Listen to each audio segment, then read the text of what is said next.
नमस्कार मेरे प्यारे साथियों।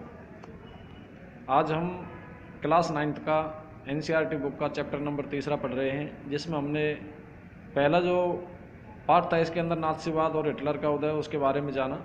जिसमें हम दूसरे पार्ट में आते हैं, उसमें आता है भी वाइमर गणराज्य का जन्म कैसे हुआ और जर्मनी की हार के बाद युद्ध के जर्मनी पर क्या क्या असर हुए, किस तरह से जर्मनी का एक बहुत बड़ा जो आर्थिक स्थिति थी, बहुत बड़ी आर्थिक स्थिति थी, उसका निचोड़ किस तरह से युद्ध के द्वारा हुआ। आइए हम जानते हैं इसके बारे में।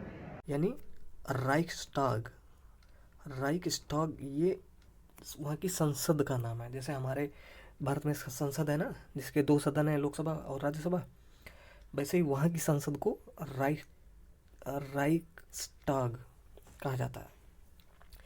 के लिए जनप्रतिनिधियों का चुनाव किया जाने लगा। प्रतिनिधियों के निर्वाचन के लिए औरतें सहित सभी वयस्क नागरिकों को समान और सार्वभौमिक मताधिकार प्रदान किया गया कि हर कोई वोट डालेगा। लेकिन यह नया गणराज्य खुद जर्मनी के ही बहुत सारे लोगों को रास नहीं आ रहा था। इसकी एक वजह तो यही थी कि पहले विश्व युद्ध में जर्मनी, अभी मैप देखेंगे, पहले विश्व युद्ध में जर्मनी के पराजय के बाद विजयी देशों ने उस पर बहुत कठोर शर्तें थोप दी थी। ठीक है, तो ज़रा मैप देख लें फिर आगे बढ़ें। ये है जर्मनी का चित्र और इसकी स्थिति आप देखोगे, यूरोप का एक देश है ये, और इसके पूर्व में यहाँ पर ये पोलैंड स्थित है। पूर्वी प्रसा जर्मनी का भाग है। ये जर्मनी 1914 का चित्र है। ठीक है, ये जो आप बैंगनी कलर देख रहे हो, लीग ऑफ नेशंस के नियंत्रण वाली ज़मीन, और ये विसैन्यीकृत ज़मीन है जो राइनलैंड वाली है, ये जो कि अभी हम पढ़ेंगे इसके बारे में नीचे। इधर बेल्जियम है, इधर फ्रांस है। ठीक है, तो वर्साई की संधि के बाद जर्मनी का चित्र कैसा था वो ये है, यहाँ पे लिखा हुआ है वर्साई की संधि के बाद ये हिस्सा ले लिया गया था ना जर्मनी से। इस नक्शे में आप उस इलाकों को देख सकते हैं जो संधि के बाद जर्मनी के हाथ से निकाल दिए गए थे। ठीक है, तो पहले विश्व युद्ध के बाद जर्मनी की पराजय के बाद विजयी देशों ने उस पर बहुत कठोर शर्तें लगा दी थी। मित्र राष्ट्रों के साथ वर्साई में हुई शांति संधि जर्मनी की जनता के लिए बहुत कठोर और अपमानजनक थी। अपमानजनक तो होगी ही भाई। इसी संधि की वजह से जर्मनी को अपने सारे उपनिवेश, तकरीबन 10% आबादी, 13% भूभाग, 75% लौह भंडार और 26% कोयला भंडार फ्रांस, पोलैंड, डेनमार्क और लिथुआनिया के हवाले करने पड़े थे। किसकी वजह से? वर्साई की संधि की वजह से। भैया ध्यान रखना है ये चीज़ें, जब हम रिवीजन करेंगे इसका नोट्स बना के तो बहुत शॉर्ट में समझेंगे, इसलिए ध्यान रखना आप। जर्मनी की रही सही ताकत खत्म करने के लिए मित्र राष्ट्रों ने उसकी सेना भी भंग कर दी। युद्ध अपराध बोध अनुच्छेद यानी वार गिल्ट क्लॉज के तहत युद्ध के कारण हुई सारी तबाही के लिए जर्मनी को जिम्मेदार ठहराया गया। इसके एवज में उस पर 6 अरब पाउंड का जुर्माना लगाया गया था। ये सब कहानी प्रथम विश्व युद्ध की बताई जा रही है कि क्यों लगाया गया इनके ऊपर वर्साई की संधि। खनिज संसाधनों वाले राइनलैंड पर भी 20 के दशक में ज़्यादातर मित्र राष्ट्रों का ही कब्जा रहा। बहुत सारे जर्मनों ने न केवल इस हार के लिए बल्कि वर्साई में हुए इस अपमान के लिए भी वाइमर गणराज्य को ही जिम्मेदार ठहराया। युद्ध का असर। इस युद्ध ने पूरे महाद्वीप को मनोवैज्ञानिक और आर्थिक दोनों ही स्तरों पर तोड़ कर रख दिया। यूरोप काल तक कर्ज देने वालों का महाद्वीप कहलाता था, जो युद्ध खत्म होते होते कर्जदारों का महाद्वीप बन गया। विडंबना यह थी कि पुराने साम्राज्य द्वारा किए गए अपराधों का हर्जाना नवजात वाइमर गणराज्य से वसूल किया जा रहा था। मतलब जो जर्मनी में वाइमर रिपब्लिक बना था तो उससे वसूली की जा रही थी। फर्स्ट वर्ल्ड वॉर के बाद इस गणराज्य को युद्ध में पराजय के अपराध बोध और राष्ट्रीय अपमान का बोध तो ढोना ही पड़ा। हर्जाना चुकाने की वजह से आर्थिक स्तर पर भी वह अपंग हो चुका था। वाइमर गणराज्य के हिमायतियों में मुख्य रूप से समाजवादी, कैथोलिक और डेमोक्रेट खेमे के लोग थे। रूढ़िवादी, पुरातनपंथी, राष्ट्रवादी मिथकों की आड़ में उन्हें तरह तरह के हमलों का निशाना बनाया जाने लगा। नवंबर के अपराधी कहकर उनका खुलेआम मजाक बनाया उड़ाया गया।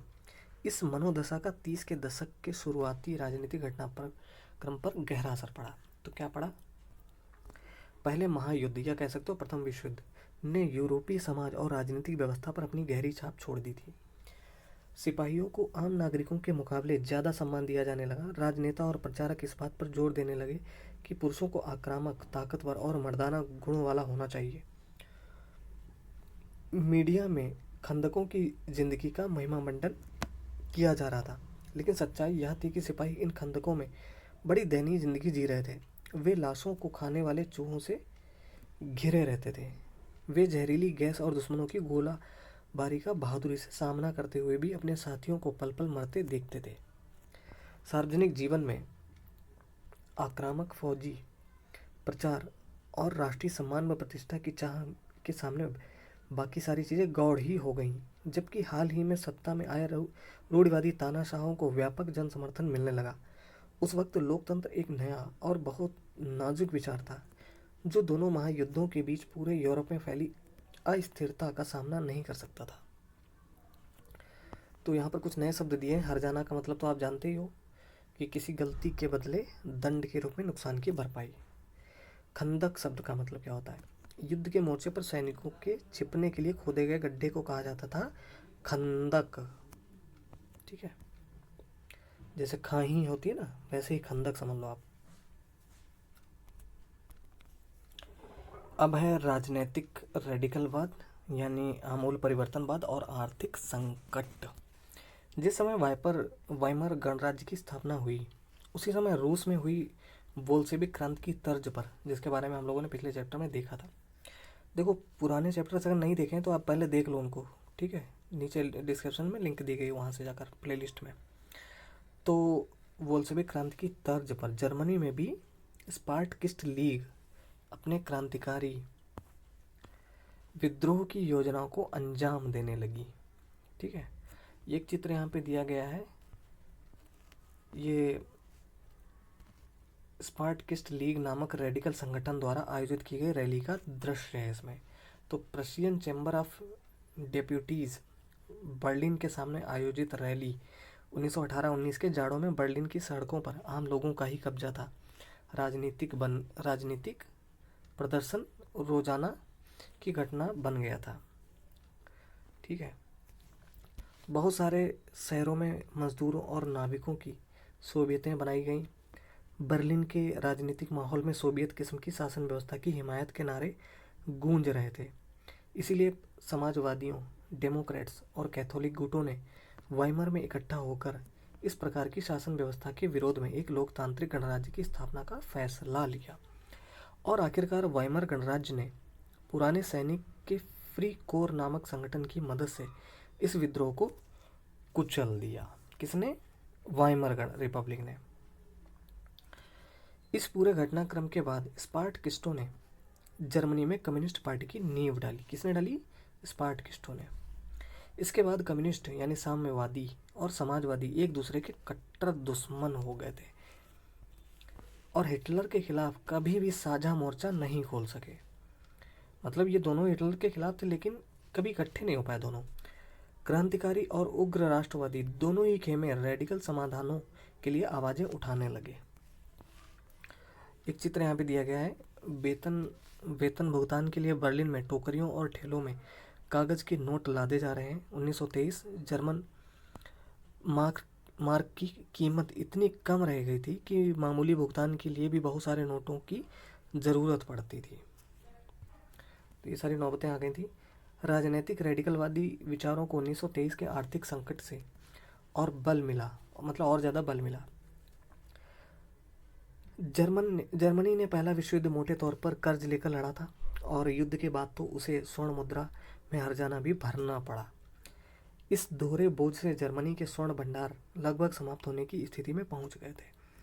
आखिरकार 1923 में जर्मनी ने कर्ज और हर्जाना चुकाने से इनकार कर दिया। कहाँ चुकाएंगे भैया जब है ही नहीं तो।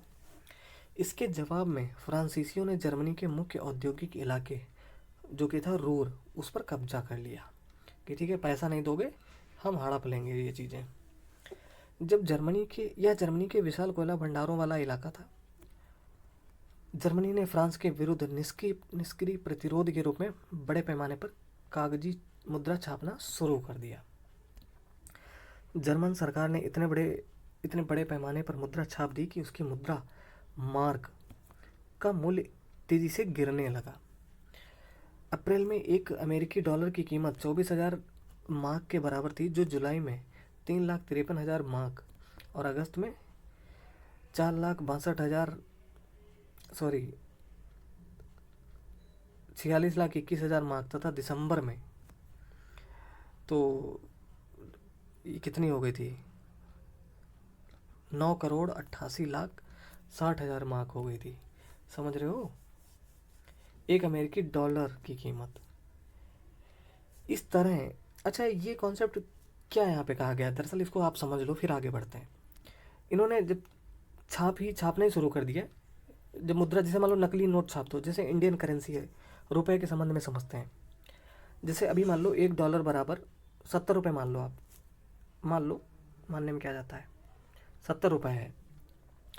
और अगर मान लो देश के अंदर नकली नोट छापने की मशीनें कैसे भी कोई बना ले और खूब सारे नोट छाप डाले, ठीक है, 2,000 के खूब सारे नोट छाप डाले, 1,000, 500 के, 2,000 के, तो क्या होगा, मार्केट में सब चीज़ें सब खरीद लेंगे लोग।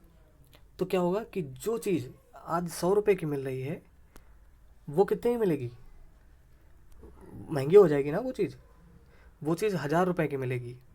क्यों? क्योंकि सबको चाहिए वो चीज़ें, तो भैया इतनी हैं, मान लो इतनी चीज़ें हैं और ख़रीदने वाले लोग खड़े हैं यहाँ पर 20, ठीक है। और जब नोट सबके पास होगा तो खरीदने वाले लोग 20 की जगह 1,000 लोग खड़े हो जाएंगे चारों तरफ कि भैया हमको भी लाओ, हमको भी लाओ, हमको भी लाओ, हमको भी लाओ।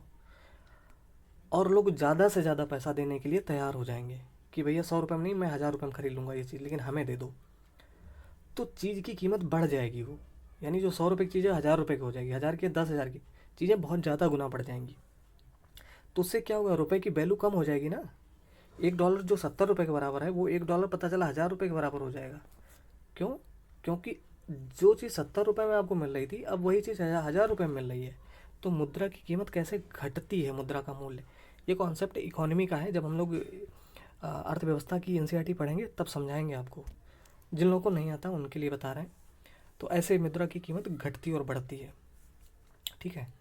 तो इस तरह $1 में खरबों मार्क मिलने लगे। जैसे जैसे मार्क की कीमत गिरती गई, एक मुद्रा का नाम है, ज़रूरी चीज़ों की कीमत आसमान छूने लगी, कीमतें बढ़ गईं।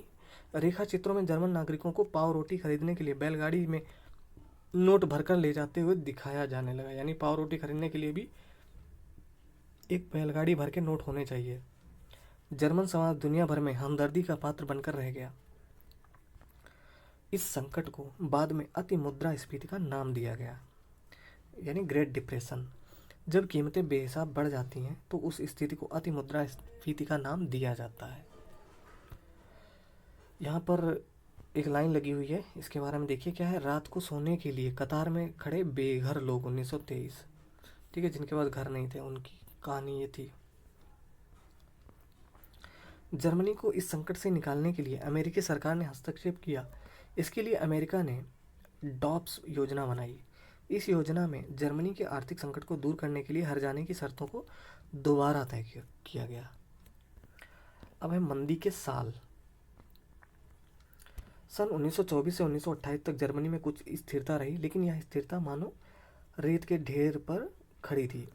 जर्मन निवेश और औद्योगिक गतिविधियों में सुधार मुख्यतः अमेरिका से लिए गए अल्पकालिक कर्जों पर आश्रित था। जब 1929 में वॉल स्ट्रीट एक्सचेंज शेयर बाजार धराशायी हो गया, यानी ग्रेट डिप्रेशन आया था, तो जर्मनी को मिल रही मदद भी रातों रात बंद हो गई। कीमतों में गिरावट की आशंका को देखते हुए लोग धड़ाधड़ अपने शेयर बेचने लगे। 24 अक्टूबर को केवल एक दिन में 1.3 करोड़ शेयर बेच दिए गए। यह आर्थिक महामंदी की शुरुआत थी। 1929 से 1932 तक के अगले 3 सालों में अमेरिका की राष्ट्रीय आय केवल आधी रह गई। फैक्ट्रियां बंद हो गई थीं, निर्यात गिरता जा रहा था, किसानों की हालत ख़राब थी और सट्टेबाज बाजार से पैसा खींचते जा रहे थे। अमेरिकी अर्थव्यवस्था में आई इस मंदी का असर दुनिया भर में महसूस किया गया। इस मंदी का सबसे बुरा प्रभाव जर्मन अर्थव्यवस्था पर पड़ा। 1932 में जर्मनी का औद्योगिक उत्पादन 1929 के मुकाबले केवल 40% रह गया। मजदूर या तो बेरोजगार होते जा रहे थे या उनके वेतन काफ़ी गिर चुके थे। बेरोजगारों की संख्या 60 लाख तक जा पहुंची। जर्मनी की सड़कों पर ऐसे लोग बड़ी तादाद में दिखाई देने लगे जो मैं कोई भी काम करने को तैयार हूँ लिखी तख्ती गले में लटकाए खड़े रहते थे। बेरोजगार नौजवान या तो ताश खेलते पाए जाते थे, नुक्कड़ों पर झुंड लगाए रहते थे, या फिर रोजगार दफ्तरों के बाहर लंबी लंबी कतार में खड़े पाए जाते थे। जैसे जैसे रोजगार, अब देखो यहाँ पे एक चित्र है, यहाँ पर लाइन पर सोते लोग, एक रस्सी है उसी पर सिर रख कर सो रहे हैं। महामंदी के दिनों में बेरोजगारों को न तो वेतन की उम्मीद रहती थी, न ही ठौर ठिकाने की। जाड़ों में जब उन्हें सिर छिपाने की जगह चाहिए होती थी तो इसके लिए भी उन्हें पैसा देना पड़ता था। तो ऐसी स्थिति आ गई थी। तो जैसे जैसे रोजगार